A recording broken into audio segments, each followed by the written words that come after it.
Let's talk about the design portfolio. The design asset, it feels like we spend hours of our lives working on, yet the finish line, always so far out there and never actually seems to get any closer. What I'd like to do in this video is talk about the three main target audiences for your design portfolio with the goal of enabling us to understand what the actual end objectives are, enabling you to then focus on solving just those things, hopefully getting you to the finish line faster. Because the more we can shape your portfolio to best meet the expectations of the target audience, the more effective it's going to be at landing you that career job. So that brings us to audience number one, recruiters.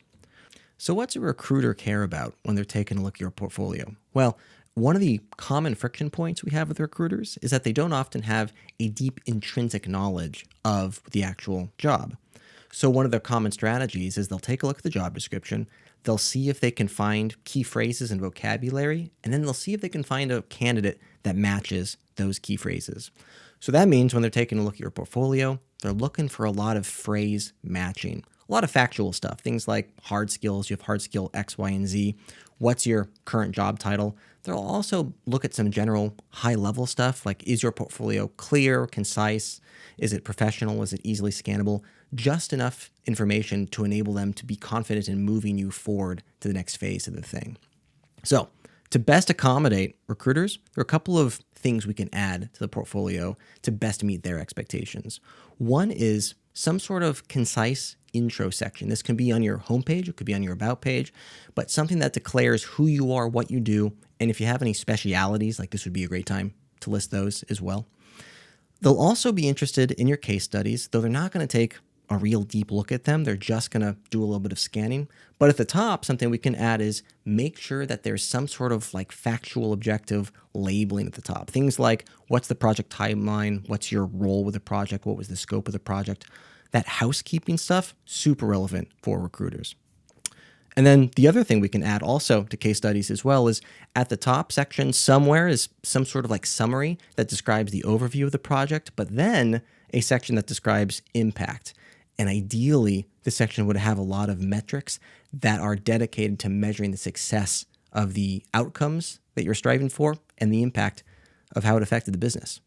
All of those things super valuable for recruiters. And that brings us right to target audience number two, the hiring manager. Hiring managers care way more about the soft skill side of things. So they're looking for evidence that you can solve complex problems, how you go about breaking problems down into smaller pieces, how you approach problem solving, a lot of process stuff, right? So how they'll view your portfolio is they'll typically open it up, take a look at case study number one, they'll open that up, and then they will scan through and see if they can find a couple of things. So these things include, have you worked with the team before? And if so, this is a great area to present that. Then what does your design process sort of look like in general, the steps that were included along the way in any story that you want to tell along with that as well.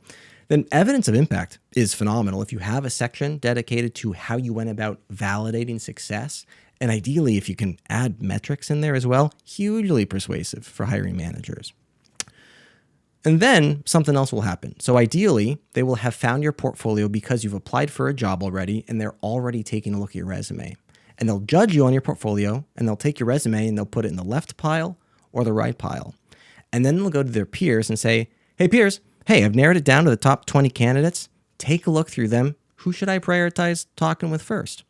And that leads us to our third and final target audience, your potential future peers. These folks care much more about the social side of things. So yeah, they care about the hard skills and the soft skills. They'll definitely take a look at your case studies and scan through them. But realistically, their priority shifts kind of toward the about page. They care way more about who you are as a person. So are you fun to hang out with? Are you enjoyable as a person? If I share a dang cubicle wall with you for 8 hours, are you going to make my life miserable at my work? That sort of stuff, right? So take a look at your portfolio. Case studies are great, but focus for them on your about page and make sure to show personality, who you are as a person. What do you enjoy outside of work? What are your hobbies? That sort of stuff. And if you can expose also how you collaborate with folks as well here, also a great addition.